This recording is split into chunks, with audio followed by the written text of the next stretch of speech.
The doctor is in. It's Wednesday, and Mo's probably going to run in from the operating room any moment. But we have a great show today talking about one of my favorite topics, breast density. And the data shows that women with dense breasts are 4 to 6 times more likely to get breast cancer. And guess what? Black women have. Hello, we have dense breasts. I can't even say that fast, right? So we have some great experts, and here comes Mo on the phone. Mo, we just went live. So, hey, Mo. Hey, everybody. I made it. How we doing?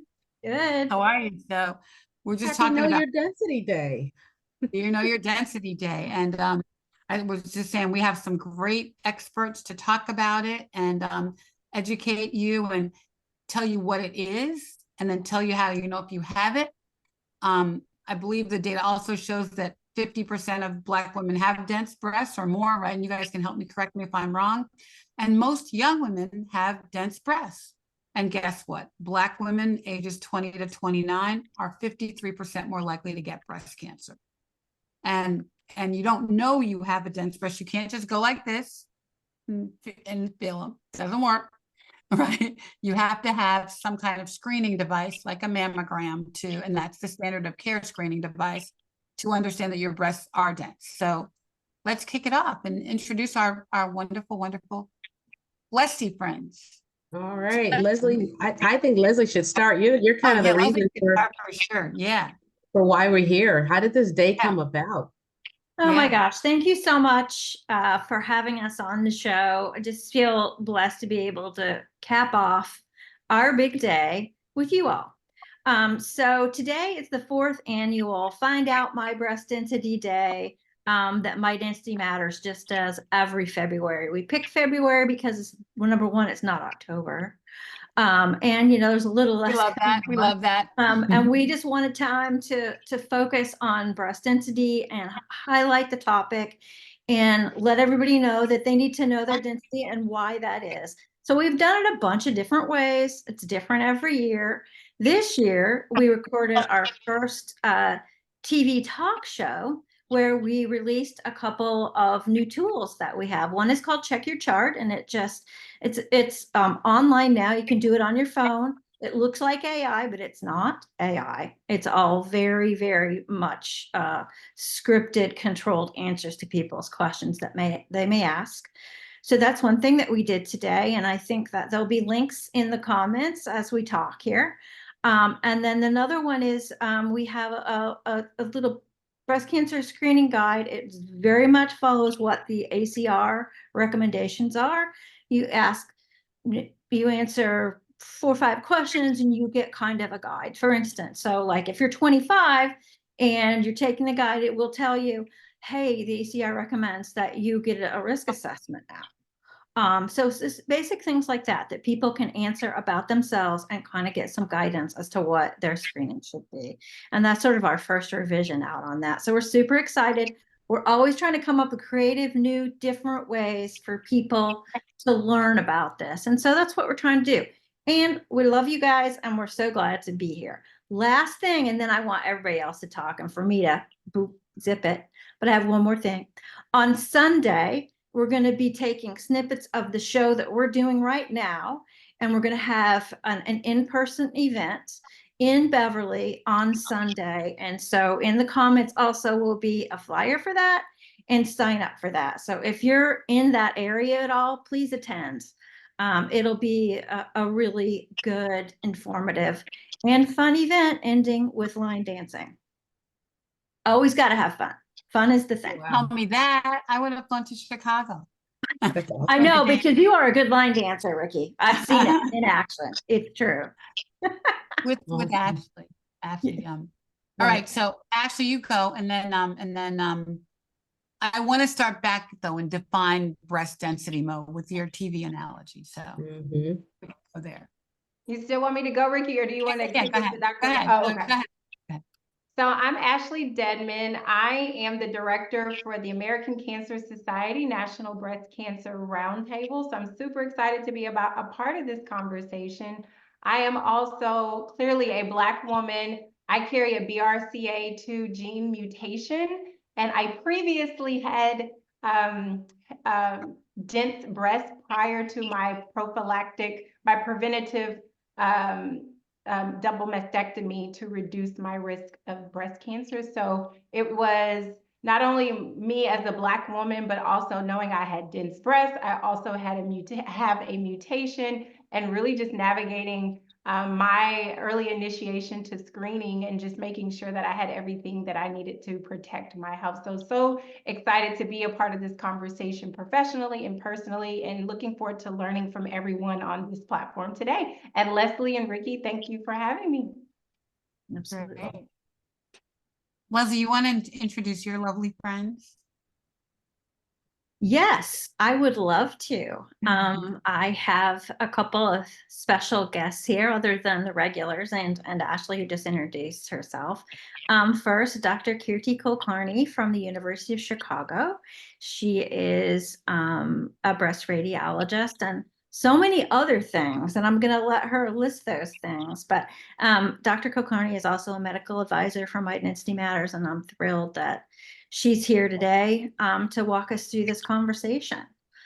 And then Dr. Randy Miles, you're kind of far away there, Dr. Miles. But Dr. Miles is head of breast imaging at Denver Health, and his the people that he serves in his community are Black, Hispanic, and all the things that we want to highlight because they have more dense breasts than other people. So we need to know that, we need to understand that, and we need to act upon it. And so that's it. If you guys want to introduce yourselves more, that would be great. Yeah, you guys introduce. Yeah. Sure, I can go first. Hello, everyone. My name is Kirti Kulkarni. I'm a breast radiologist from University of Chicago. I did participate in the breast density, My Density Day last year in February with Leslie. So this is my second year participating. I work with Leslie closely. I am a medical advisor on My Density Matters, and this topic is very close to my heart. I have been practicing breast imaging for the past over 12 years now, and at the University of Chicago, and do wear a few hats. I am the medical director of the breast community practices. I'm the vice chair for communications, and I also am the director of the breast fellowship program, which includes teaching our new generation of breast radiologists. I am super excited to share the platform with all of you wonderful people. And thank you, Ricky and Leslie, for inviting me. Oh, great. And Dr. Dr. Hi. Miles. Hi, everyone. I'm Randy Miles. As Leslie mentioned, I am the Chief of Breast Imaging at Denver Health, which is the primary safety net hospital in Denver. And I've been passionate about this topic for a while. During medical school, I took a year off to go to Harvard School of Public Health, where I really focused in on this issue of breast cancer mortality disparities in African American women. And it really hit home. This is definitely being a part of the community, definitely something that I definitely relate to, and really became passionate about being a part of the solution and figuring out how we can address these disparities in care. I'm currently, I'm also a breast radiologist. So I'm the doctor that reads the mammograms, reads your breast ultrasound, and also perform breast procedures. So really looking forward to having a conversation and really just educating you about breast density and how you can, really take charge of your breast care. Wow, Great. thank you for joining us here. I think that we should let the radiologist really talk because I saw 3 patients today. So I'm a breast surgeon. I'm the medical director of the breast program at Grandview Health in Pennsylvania, and I saw 3 patients just today who came to see me because they had a report that said the sensitivity of mammography for heterogeneously dense or greater breasts is diminished, and they didn't know what it meant. And they said, well, I got my letter and I don't know what it means. And my doctor told me to come see you. So how often are we having this conversation with patients about their breast density, and how do you explain to folks what that means? I'd love to hear your explanations.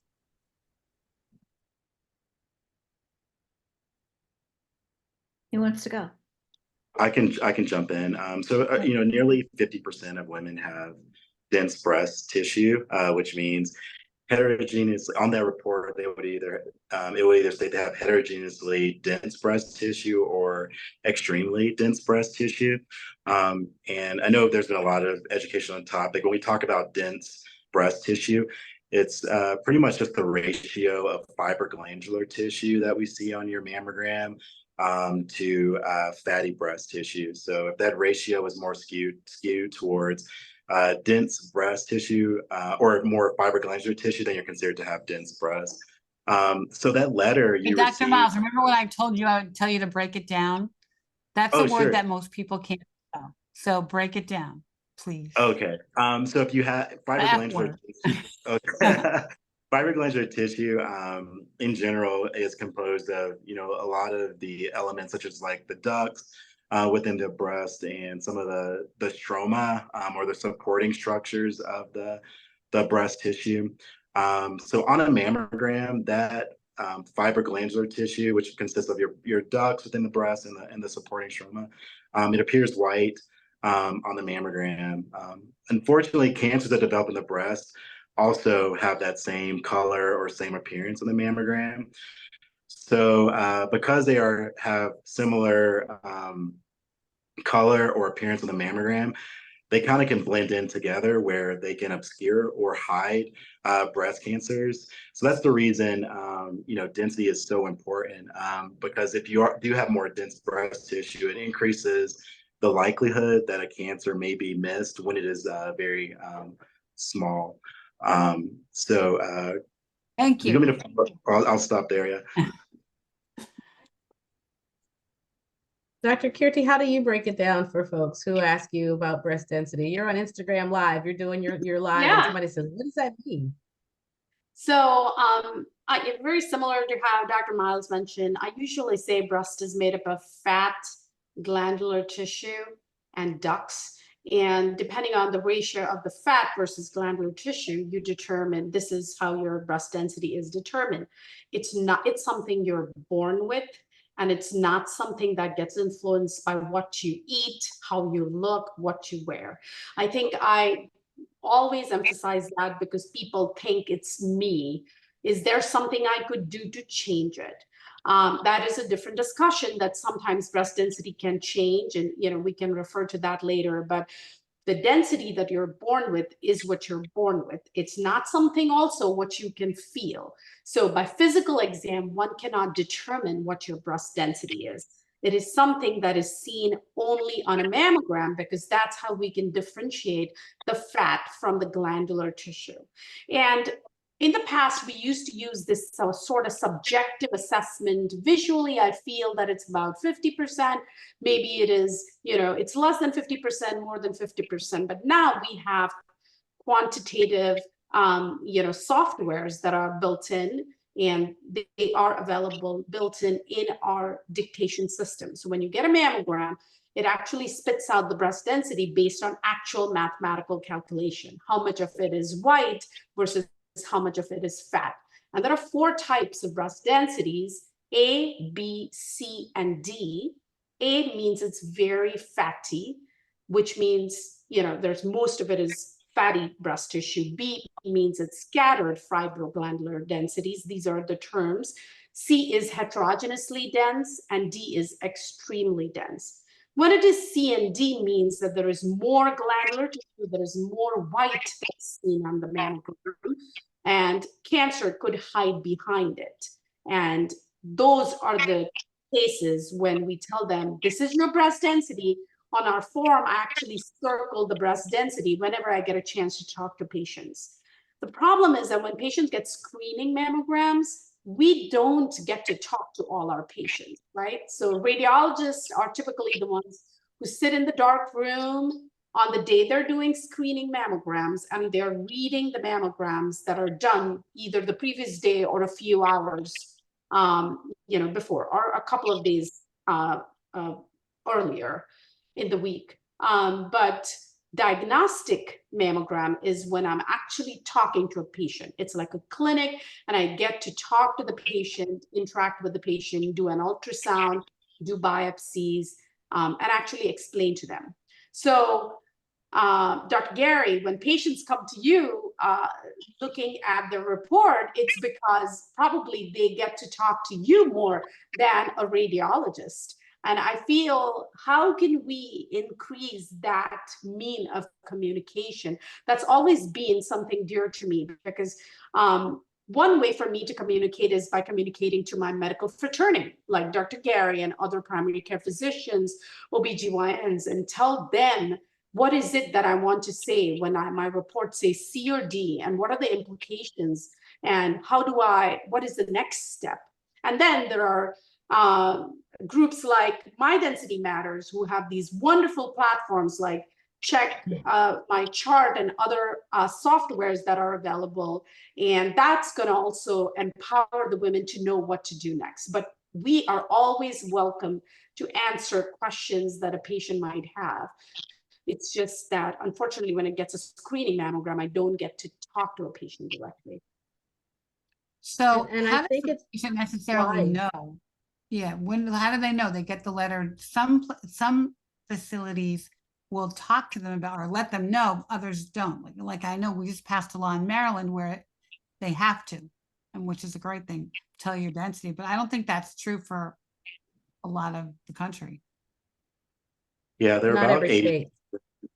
of states that have passed breast density legislation. So that's the How letter many? that How many? about How near many? close to 80%. But there has been federal legislation that has been passed. So soon everyone is gonna, nationwide is gonna receive that letter. So it will be universal in terms of informing women about whether or not they have dense breast tissue, and also discussing the limitations of mammography when you do have dense breast tissue.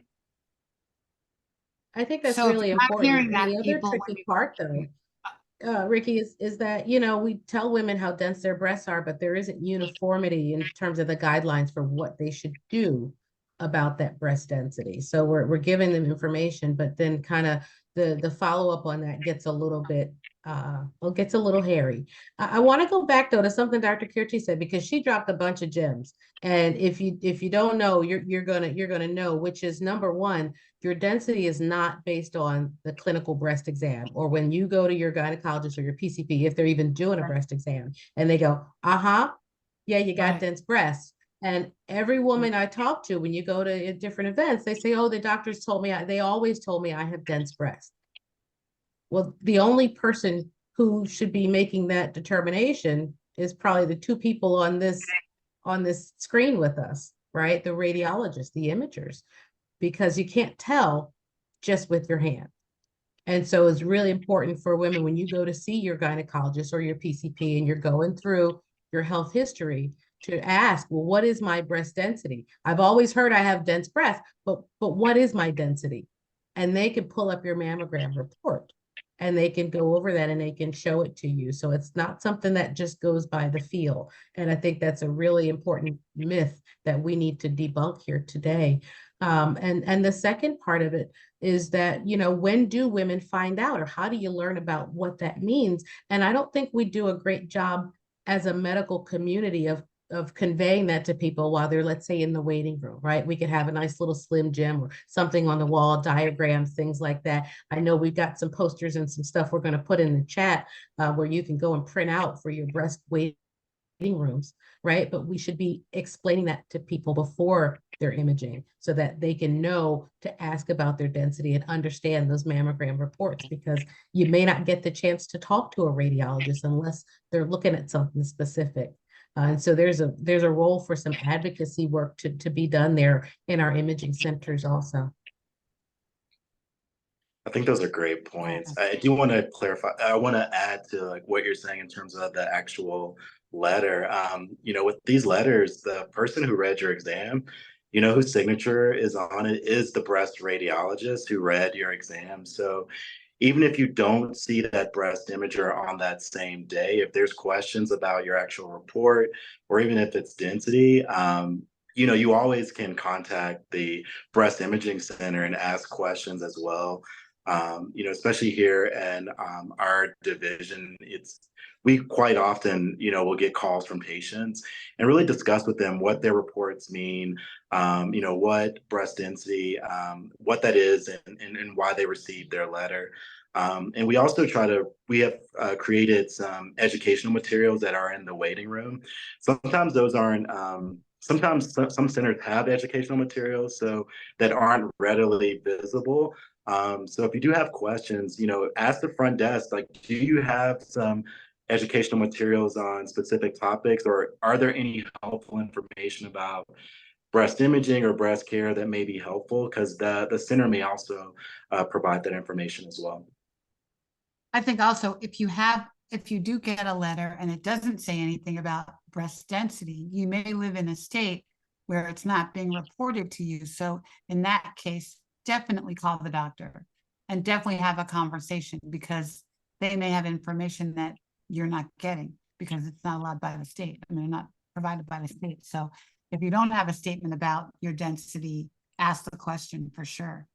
Yeah, and kudos to all the people who worked for years to get the FDA to come out and say that every woman, regardless of what state she lives in, September, I believe it's September 10th, 2024, coming right up, is required to be, you know, told her density in a letter, whether she's dense or not. And if, you know, the perils of of breast density, that's a little dramatic, but, you know, the issues with breast density, should they have it. So that's a step forward.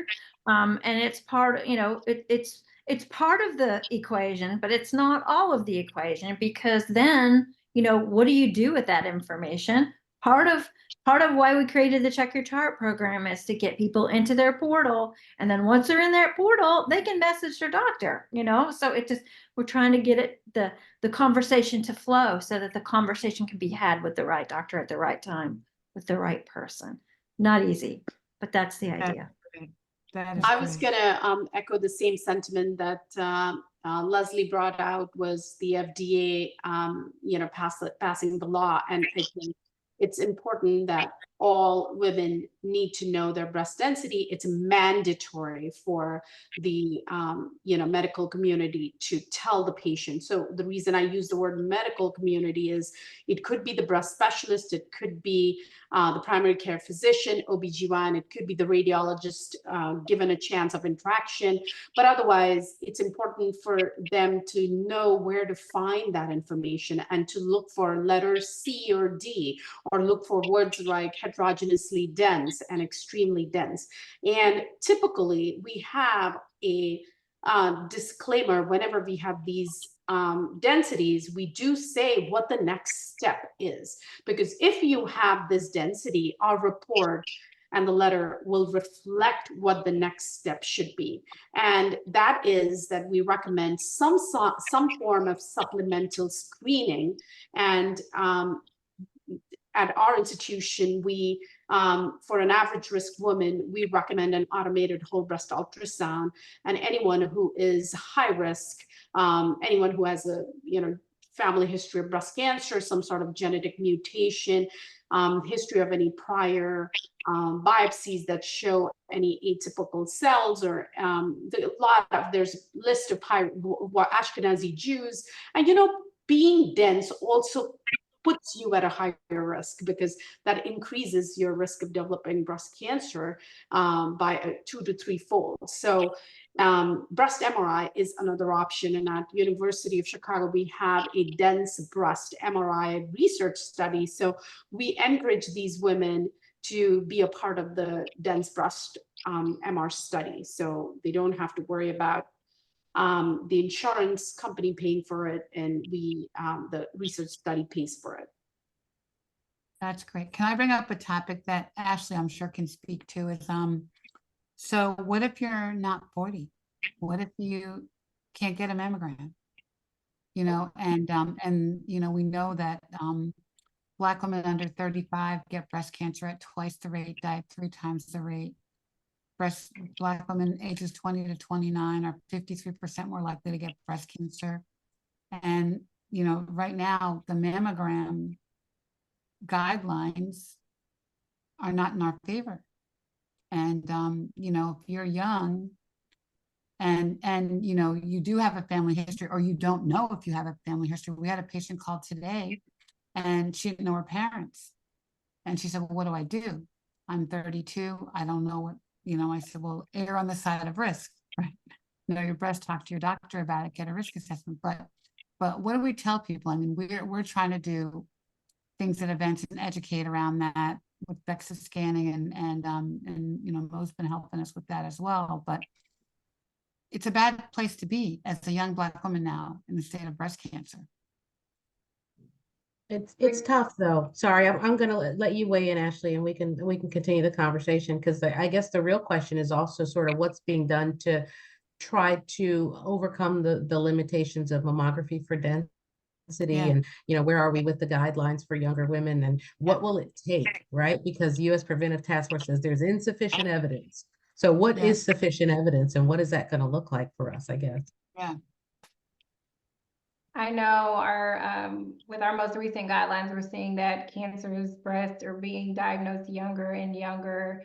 And I know with the National Breast Cancer Roundtable, we're really uniquely positioned as we are a coalition of organizations that really are coming together to address breast cancer disparities at a systems level. And when we talk about, so just to kind of level set, we bring together multi-sectoral stakeholders to come together from the science, the research, medical field, public health, every sector to really come together to identify what's the most important and impactful and collaborative efforts in this space. And so this past year, the National Breast Cancer Roundtable has worked to develop our strategic plan. And based on our formative research, we identified 4 key priority areas around risk assessment, screening, early detection, and early diagnosis. That's one priority area. Access to treatment is the second. Clinical trials is the third. And support and wellness services.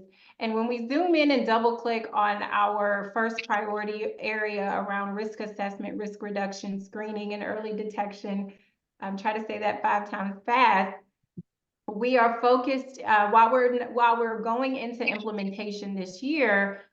We are really focusing on screening and we are focused on risk, including breast density. We're looking at family history. We are looking at genetic variants that make persons at a higher risk or really identifying what additional screening is needed.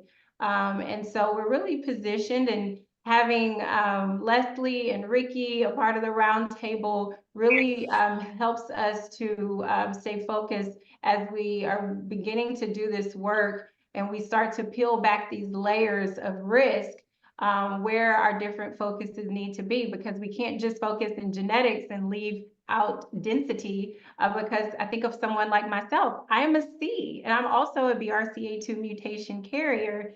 And so what does that look like? And then what does that look like for individuals who don't have a hereditary mutation and they have dense breast tissue? And so I think, Ricky, it goes back to your point.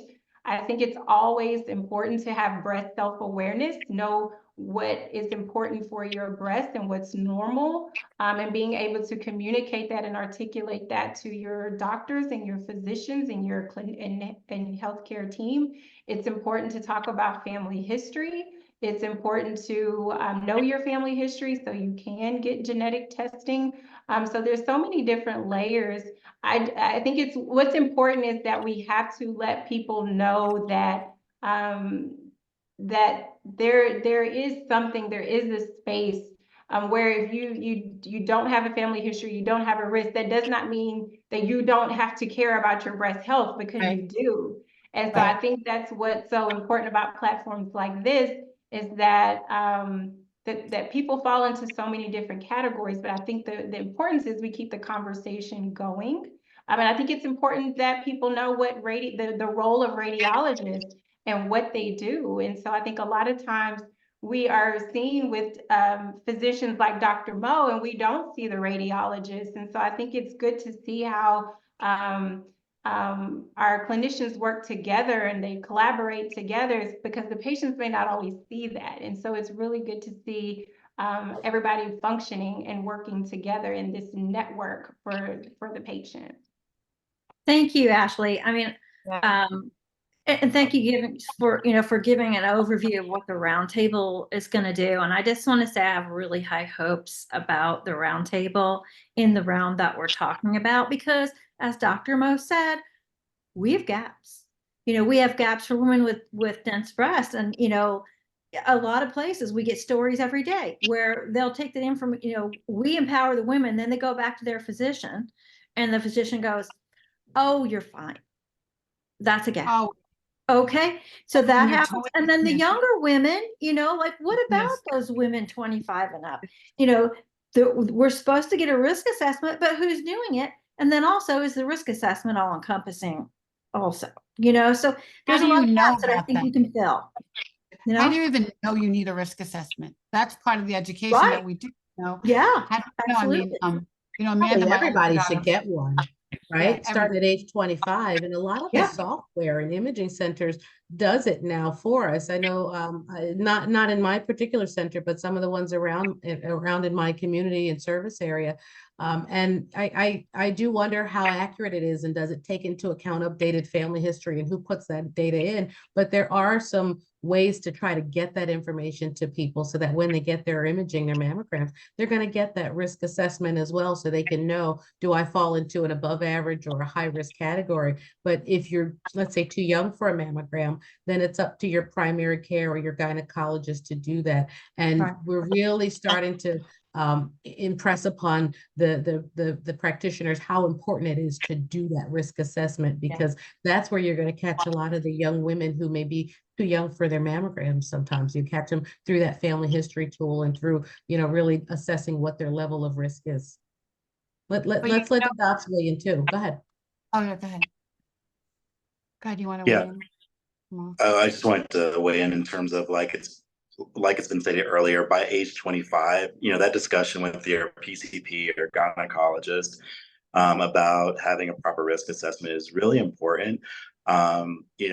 With that risk assessment, if you have greater than a 20% risk of developing breast cancer, you actually should start having screening MRI at age 25. So it's really important to see if you are in that category, because you would potentially need to start screening earlier.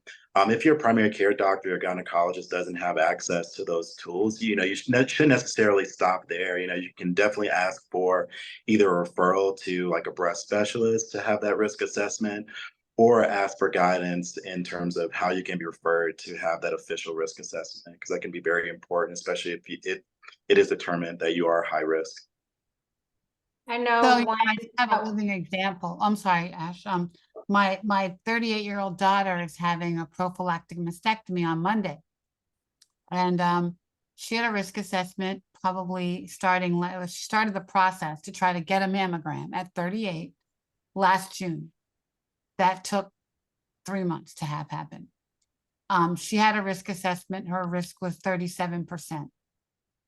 But we still had to fight at every step of the way to get the screening that she needed. So she eventually had a mammogram. She had a DEXA scan. Then she had a mammogram. It was clear, dense breasts, right?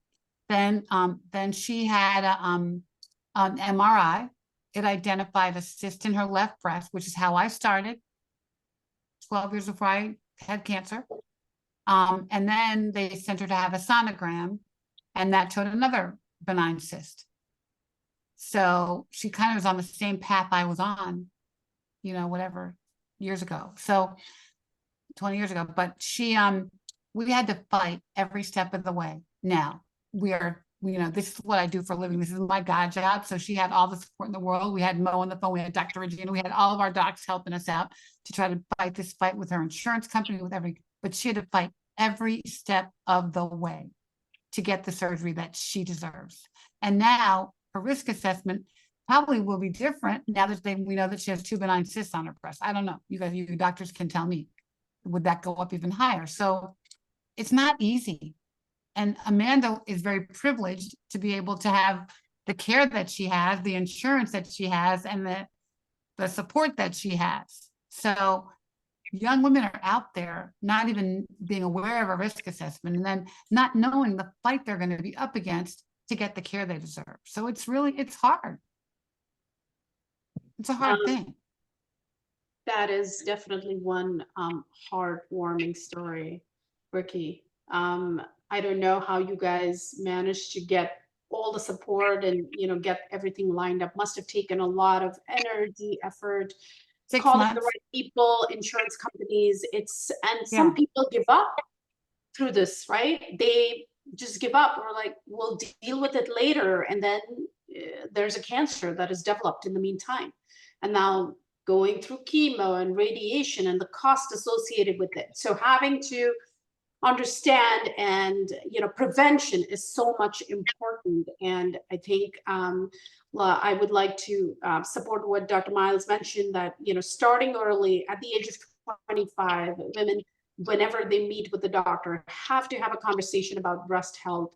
Typically we don't start having mammograms at the age of 25, but there are times when we have done mammograms on high-risk women and supplemented with another most important test, which is breast MRI.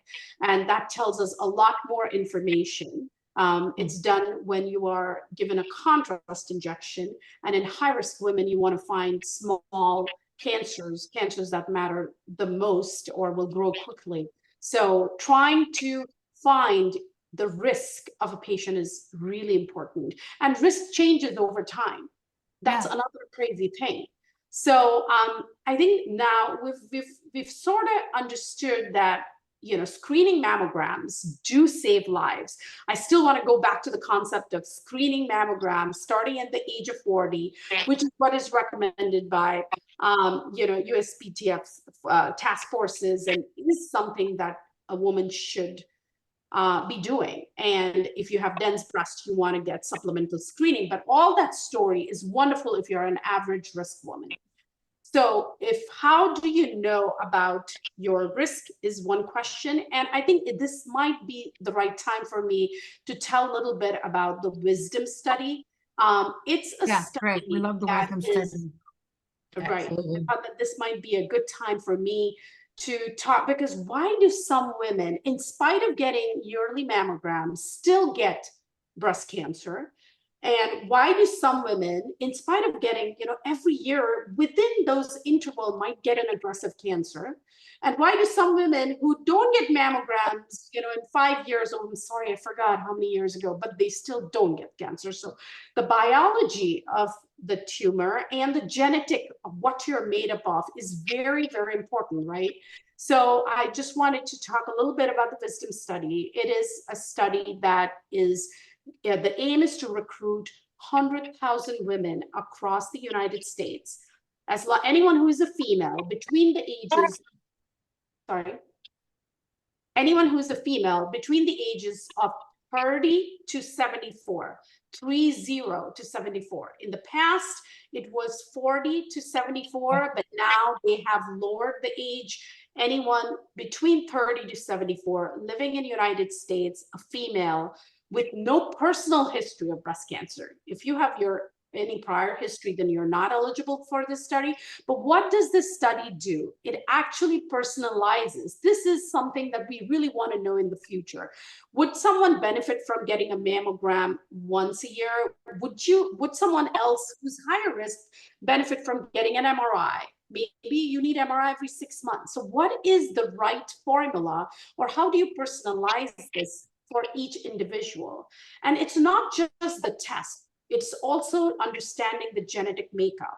And through this WISDOM study, you can also get that. So let me explain a little bit about how it works. There are 2 groups. If you're 40 or above, you get to choose which group you can assign yourself into, the annual screening group, which is the regular recommendation, or you can choose the personalized screening group. You also get a a free saliva genetic kit sent to your home to test for specific breast cancer mutations that you might have. And this is important, right? Like, you don't have to go anywhere. It's sent at home. It's a saliva test. You mail it back and you get to know the result on the website. There's a little app information with your information only that you can assess. And if you have high risk of developing breast cancer, then you contact the right personnel, the breast specialist, a genetic counselor, and you will be told to get additional adjunct screening through this process. And if not, then you should definitely continue your annual mammograms. If you're between the age of 30 and 40, you automatically go into this personalized arm. You are assigned the personalized arm where you get the testing, genetic testing, and you get to know what your genetic makeup is, and if there are any mutations or any other reason for you to be high risk, you know that, and you can start with the personalized arm. Over 55,000 women have enrolled in this study so far. It is across the United States. And, we're looking for more women. I think this will give us some answers about this discrepancy and who needs more. We want to give them more. Whoever needs the standard, we would give them the standard protocol. That's the idea. But personalizing your preventive breast screening is the future. And I Dr. think that's Kirti, we huge, love Dr. this so Kirti. much.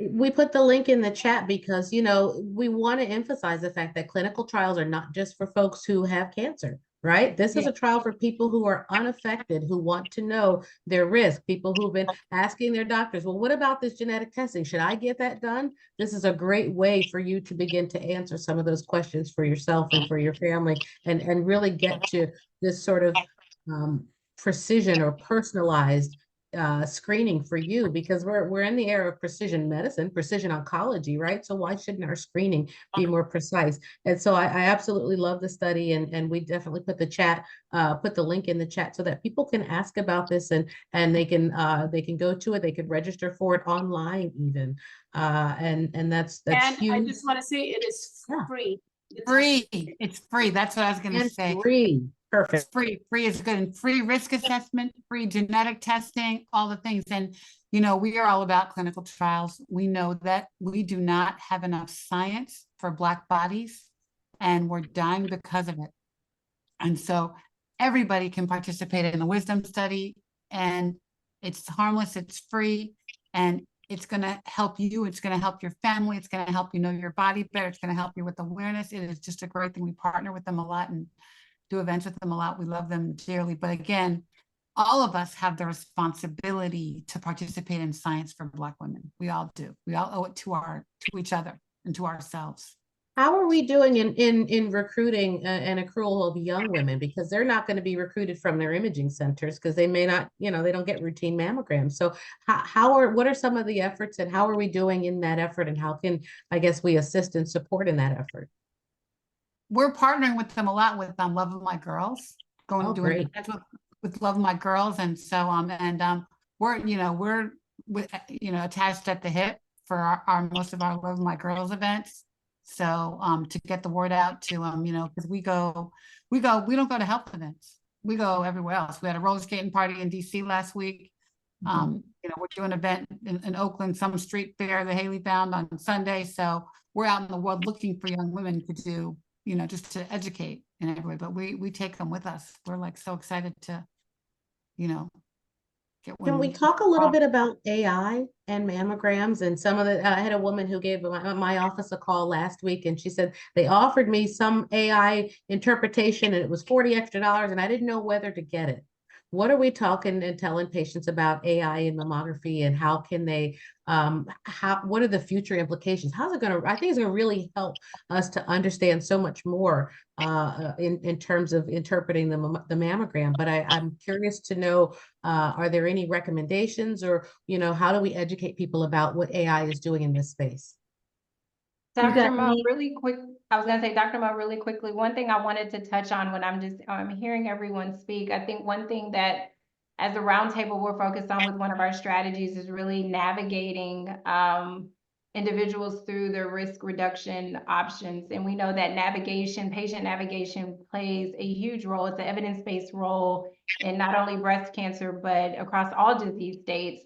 And I think it's really important, you know, with our 4 priority areas, patient navigation is cross-cutting. But I think when we're zooming in on risk assessment, risk reduction, screening, and early detection, navigation plays a huge role because you have persons who are, maybe they're not diagnosed, or you know, particularly in this case, not diagnosed. And so they're coming into the system for the very first time. And it's overwhelming. And there's so many, when you talk about genetics and density and family history and all of these different things, it can become a lot. And you talk about AI and all these different things and 3D mammograms. It's like so much so fast. I mean, I have people who call me all the time. I'm like, I just got off the phone and I don't know what I just heard. And I'm a huge advocate, like, you know, does your health system or does your doctor have a patient navigator or some sort of navigation services?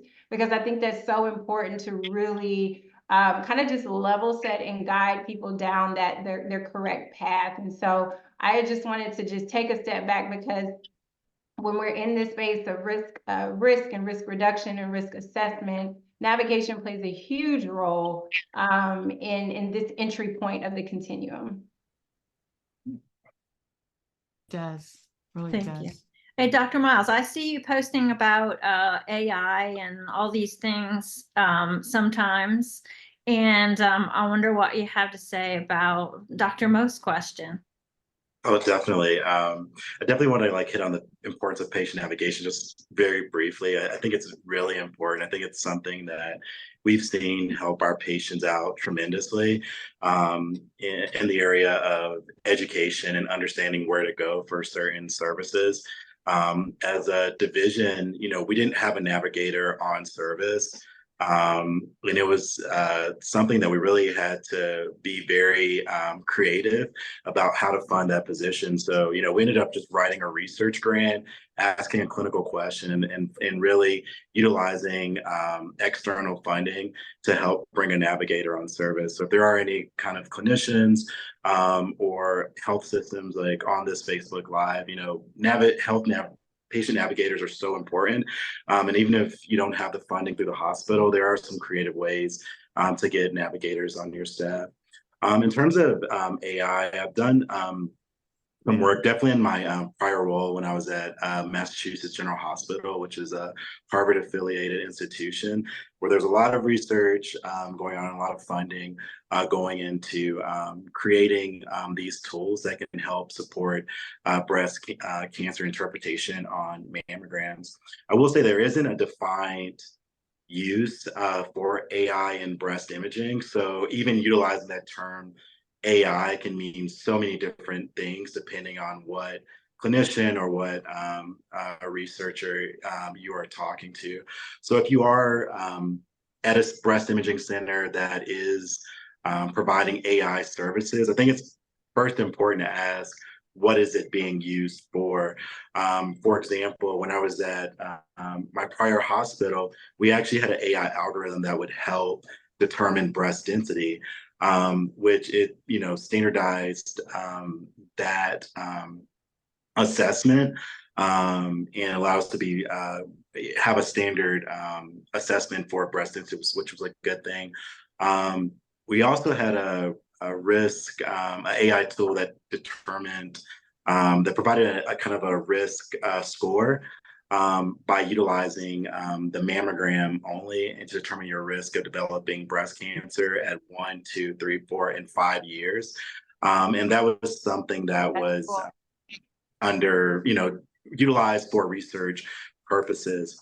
So I think we're still doing a lot of research in AI. I think it's important that, you know, women of color and especially women from, you know, low socioeconomic backgrounds have access to this technology so that we don't, you know, enlarge or increase the gap Currently at Denver Health, we just downloaded 80,000 mammograms. So I've actually started a partnership with CU Public Health, where we're really looking to create our own algorithms in the safety net setting. So our patients have access to this advanced technology. So I guess just to kind of summarize, I would say like AI means different things depending on who you're talking to. I think it's going to be beneficial for women in the future, because if we're able to get an accurate risk score just based off a woman receiving a mammogram, we'll be more able to put women in those proper risk categories. So. I don't know, I'm a little leery about AI, but I'm old, I want a doctor to look at my stuff, Yeah. And they still do. But it's not going to replace a doctor, especially it's not going to replace a doctor. These are things that are going to supplement the doctor and help the doctor with interpretation. So we don't want people to be afraid of AI thinking like, oh, it's going to replace my radiologist. No, it's going to give us additional tools that if we read your mammogram and we think it's completely negative, we may get a score that says, wait, there may be something going on with this mammogram to make us take a second look. Or maybe highlight an area that we should look, more closely at, but it's not going to replace your doctor at this moment. Okay, I well, agree as you with promised.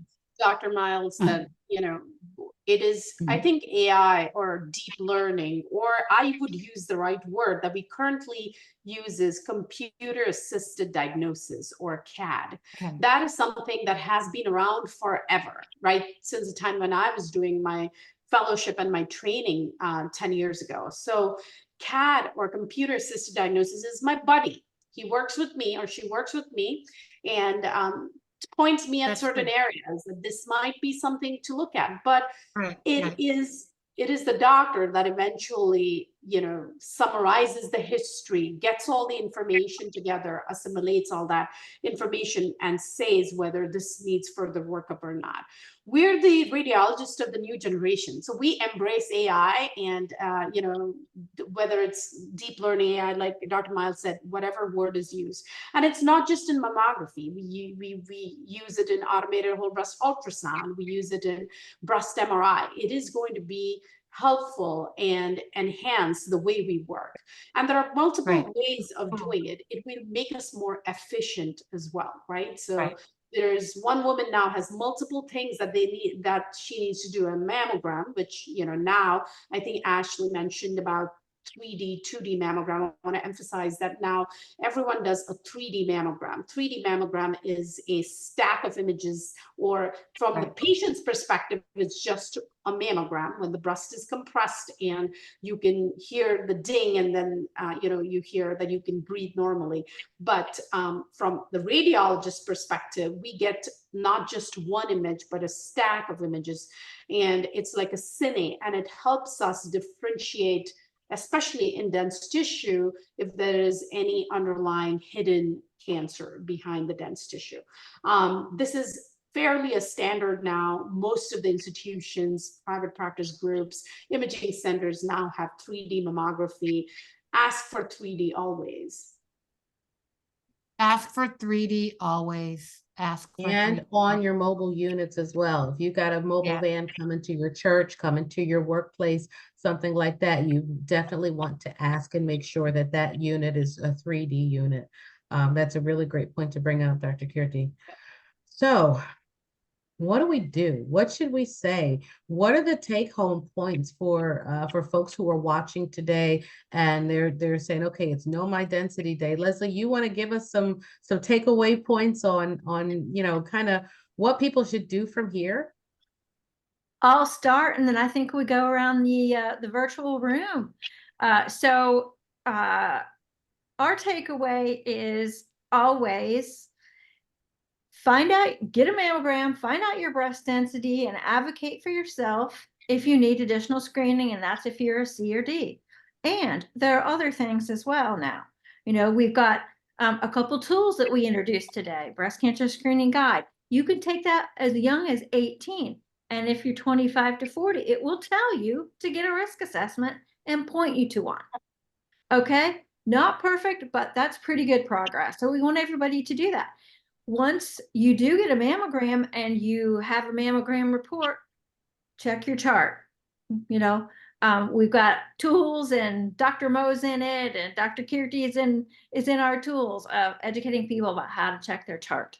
But I think the overarching comment I would say is we have to advocate for ourselves, because everything is not in place for all of us to be taken care of all the time as standard.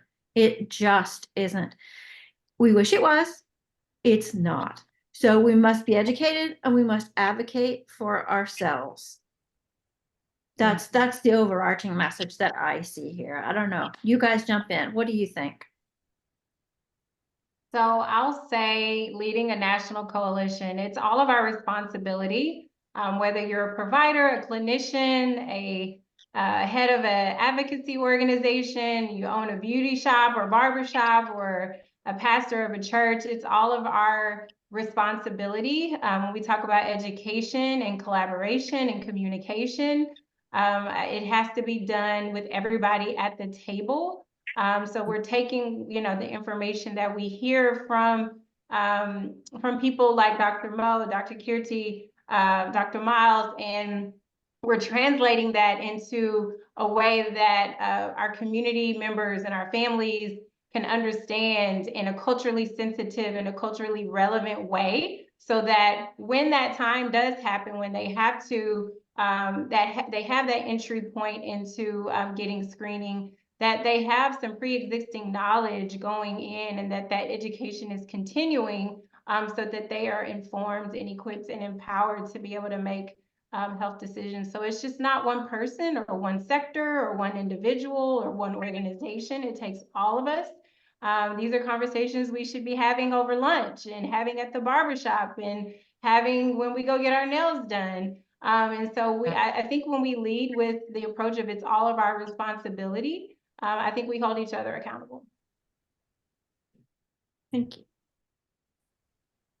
I can jump in. I would just like to say, like, ask questions. If you don't understand something, whether it's when you're in the breast imaging center, really ask questions if there's something you understand. One of the things that was brought up previously that I really wanted to really reiterate and really reinforce is make sure you're getting that 3D mammogram. There still are a few centers that don't have 3D mammography. And those centers are, women of color often are going to those centers where they don't have that technology. You really want to find a center that has 3D mammography. You can ask, the technologist who's doing your exam or the front desk, and make sure that you can get referred to a center that does have that 3D imaging. Because especially if you have dense breast tissue, that really helps the radiologist when we're looking at your mammogram, to make sure that we are not missing a cancer that could be obscured by, or it could be hidden by dense breast tissue. And also to say, don't be afraid to come in for imaging. If you do feel something, if there are changes to the breast, please let your doctor know right away. The earlier we catch cancer, the more likely that it can be treated in a way that it can be cured. So we want to make sure we can find cancer when it's small and treatable. So don't be afraid to come in, because if we catch it early, the vast majority of women survive breast cancer, but we need to catch it when it's small and before it spreads to other parts of the body. Yeah. I think everyone's pretty much said all that is, is important and relevant here.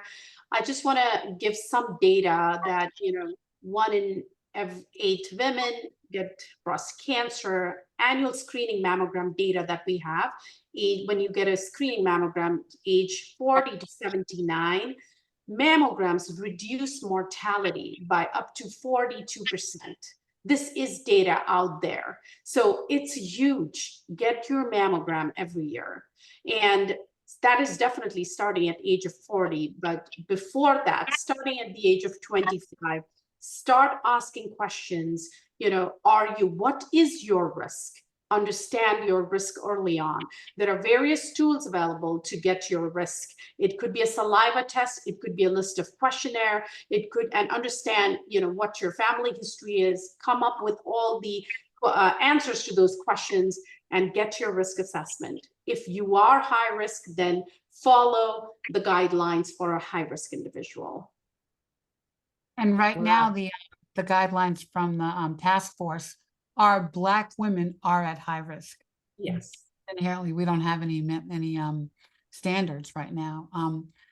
But is the data that you just quoted about mortality, is it true for Black women, or do we have any data for Black women in mammograms? This specific is not, this particular number, the 41.7% is for all women. It's not, Okay. So we don't have that for Black women. no. Well, and I think that brings up the point, and you know, as we sort of close, that there are disparities, there are barriers, there are disparities in folks getting referred for imaging, getting referred for risk assessments. We know that's been documented in peer-reviewed literature. You know, when there is high risk, getting referred for that MRI, right? Access to those things. Advocating for yourself extends throughout the continuum, but it really starts with advocating in your home, talking to your family members, right? Knowing that family history. It's a kind of difficult subject, but there's lots of tools to help with that. I know Leslie has tools, Ricky's got tools. Love of My Girls has a great tool to have the conversation so you can even know that family history. So asking questions there. And if you do find something and you go to a doctor and they say, oh, it's probably just this, but no imaging was ordered, you can always ask those, you know, 4 little words. How can we be sure? 5 words. How can we be sure? Right? And you can advocate for yourself in a way that doesn't, you know, it's not oppositional, it's not threatening, but it can help to get you to that next step of maybe getting the imaging and getting to see these amazing radiologists. Because I don't know if you guys know this, but we got 2 unicorns on the line here We today with do, us we on do. this show. Badasses, We right? do, and it is so valuable to have folks who are dedicated breast imagers and who are training the next generation of breast imagers, because it matters. And it's not to say that our community radiologists don't do amazing work, but finding folks who dedicate their entire lives to really understanding the anatomy of the breast, the imaging of the breast, and where we're going versus where we've been, and collecting that data so that we can finally one day hear the words that says there is sufficient evidence to ... And that day is coming. So definitely click on the links, go to the wisdom study, get involved, right? This is a great way for you to get involved. Go to My Density Matters, right? Know your density, check your chart. And thank you all for joining us. You know, we hope it's relatable and reliable and real. That's what we do every Wednesday night here on blackdoctor.org. And we're so grateful for the sponsors and the platform, and for your time and your expertise and your wisdom and your lived experience. And it's just awesome. Thank you so much. Thank you so much. And if you're in Chicago area, go to the My Density Matters event. It's on Sunday. Give the details, Leslie. Yeah, it should be listed in the comments In the too. comments. It's in the But comments. it's I think it's 2:30 in the afternoon Okay. in Beverly, and there's a sign up. It's free. We just want to know if you're coming or not. Yeah. And so that should be in the chat too. So Great. thank you so much for Thank you so dedicating much. this hour to us. And Appreciate it. you know, once you docs are in our family, you stay in our family. So I'll be calling you. Yeah. No, we'll tell you. She will too. She will. It's true. And Leslie, I have a new term of endearment for us. It's blesties. So I noticed that in the email you sent me, and I love it. Thank you so much. Blesty love. See you next week. Thanks. Love you, Thank Mom. you. Thanks for the platform. Thank you Bye. so much, you guys. You're awesome. Bye. Thanks. Bye. Thank you. Bye. Bye.